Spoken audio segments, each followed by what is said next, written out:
Sir. Right sir. ఇక పేదవారు క్రీడలకు దూరంగా ఉంటే మంచిది వ్యాఖ్యలు చేసింది Dronacharya awardee badminton coach Gopichand. I advise parents not to put their children in sports. We are not in a position to offer sports as a career unless the children are from rich backgrounds or have a family business. It is not advisable for children to take up sport. మీరు దాన్ని వక్రీకరించారు తెలుసో తెలియక. పేదలు క్రీడలకు దూరం ఉండమని అనలేదు. మనము రాంగ్ ట్రాన్స్లేషన్ చేయకూడదు. పేదలు క్రీడలకు దూరంగా ఉండండి అని అంటే మీనింగ్ ఏమొస్తుందంటే పేదలకు హక్కు లేదని మీనింగ్ వస్తుంది. అనలేదు ఆయన అన్నదాని మీనింగ్ ఏంటంటే మీరు సంపన్నులైతే తప్ప, మీకు సొంత వ్యాపారాలు ఉంటే తప్ప స్పోర్ట్స్ను క్యారీర్గా చేసుకోకండి అన్నాడు. స్పోర్ట్స్కు దూరంగా ఉండమని కాదు అక్కడ, క్యారీర్. ఎందుకంటే లాంగ్వేజ్ను మనం సరిగా అప్పుడు మ్యాన్ ప్రెగ్నెంట్, నేను ఇద్దరు కూడా చెప్పాను ఉదాహరణలో, man pregnant women went to hospital అంటే ఏమని వస్తుంది, ఒక మనిషి ఒక పురుషుడు గర్భిణీ స్త్రీ ఆసుపత్రికి వెళ్ళారని మీనింగ్ వస్తుంది.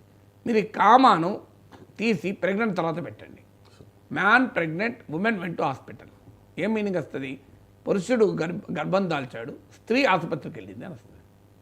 సేమ్ ఒక్క కామానం పెట్టడం కదా, చదివేటప్పుడు అయితే కామా అనం కదా, man pregnant women went to hospital meaning వేరే, మనిషి ఒక పురుషుడు గర్భిణీ స్త్రీ ఆసుపత్రికి వెళ్ళారు, man pregnant women went to hospital. ఆ గ్యాప్ ఇవ్వడాన్ని మ్యాన్ తర్వాత ఇస్తే ఒక మీనింగ్ వచ్చింది, ప్రెగ్నెంట్ తర్వాత వస్తే ఒక మీనింగ్ ఇచ్చింది. అందువల్ల మీరు పుల్లెల గోపీచంద్ అన్నది పేదలు క్రీడలకు దూరంగా ఉండండి అని అనలే. అది ఎందుకంటే రేపు మళ్ళీ పుల్లెల గోపీచంద్ ట్రోలింగ్ చేస్తారు, ఆయన పేదలకు వ్యతిరేకి, ఈయన సంపన్నుల పక్షాన ఉన్నాడన్న విమర్శలు వస్తాయి కనుక నేను క్లారిఫికేషన్ ఇస్తున్నా. ఆయన అన్నది ఏంటంటే if you are not rich, మీరే చదివారు కదా, if you are not rich or if you do not have a family businesses you don't take sports as a career అన్నాడు. క్రీడలు ఆడొద్దని అల్లే, ఎవరైనా క్రీడలు ఆడుకోవచ్చు, క్యారీర్ వేరు ఆడడం వేరు.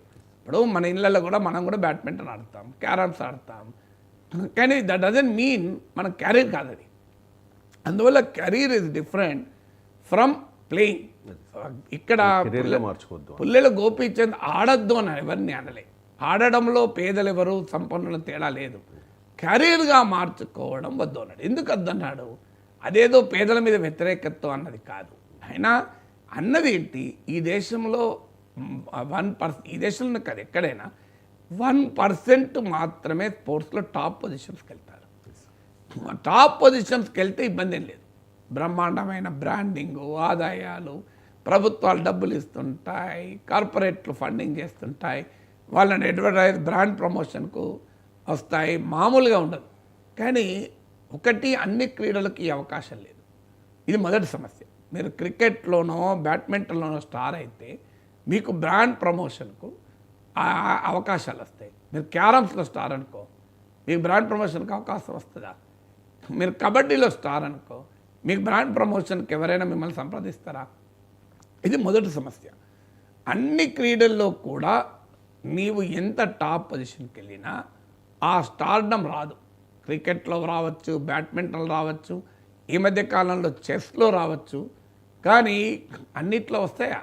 అన్నిట్లో రావు. కనుక నీవు కబడ్డీలో గోల్డ్ మెడల్ తీసుకురా, ఒలింపిక్స్లో నువ్వు టాప్ ఇంటర్నేషనల్ ఈవెంట్లో, కానీ నీకు ఆ గుర్తింపు వస్తుంది ఇక్కడెక్కడన్నా.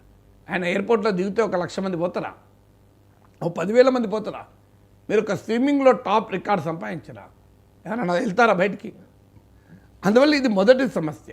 సమస్య ఏంటి, అన్ని క్రీడలకు మన దేశంలో సమానమైన గుర్తింపు లేదు. అందువల్ల మీరు అనేక క్రీడల్లో టాప్లోకి వెళ్ళినా పెద్దగా అవకాశాలు ఉండవు.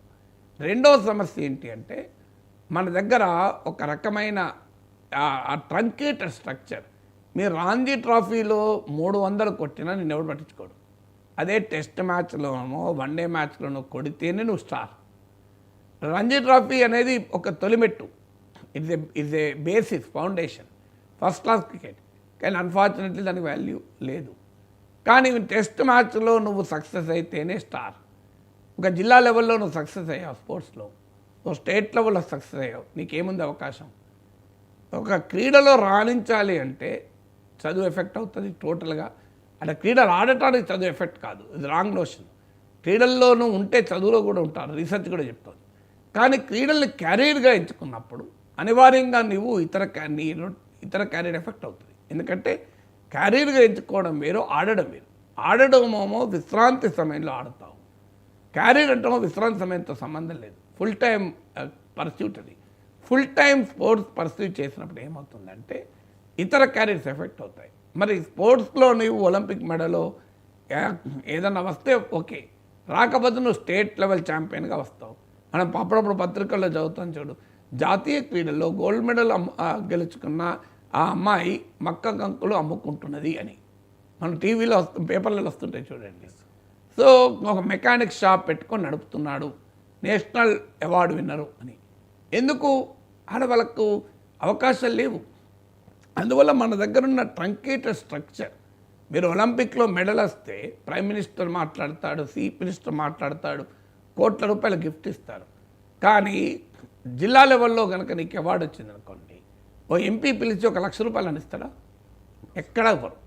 అంటే మన ఇన్సెంటివ్ స్ట్రక్చర్ అనేది చాలా ట్రంకేటెడ్గా ఉంది. కింది స్థాయిలో ఎక్కడా వారికి అవకాశాలు లేవు. నువ్వు రాష్ట్ర స్థాయిలో టాప్ అవుతావు, ఆర్టీసీలు ఉద్యోగం ఇస్తారా? ఇవ్వరు. కానీ ఒలింపిక్ మెడల్ వస్తే మాత్రం రైల్వేలో ఉద్యోగం ఇస్తారు. అందువల్ల ఈ ఒలింపిక్ మెడల్ వస్తేనే నీ గుర్తింపు, లేకపోతే ఎవడు పట్టించుకోడు. నీ అలాంటి పరిస్థితి ఉంది కనుక స్పోర్ట్స్ను క్యారియర్గా మీకు ఏదో ఒక ఎకనామిక్ సపోర్ట్ ఉంటే తీసుకోండి, లేకపోతే ఇబ్బంది పడకండి అని ఆయన ఒక సదుద్దేశంతో ఇచ్చిన సలహా.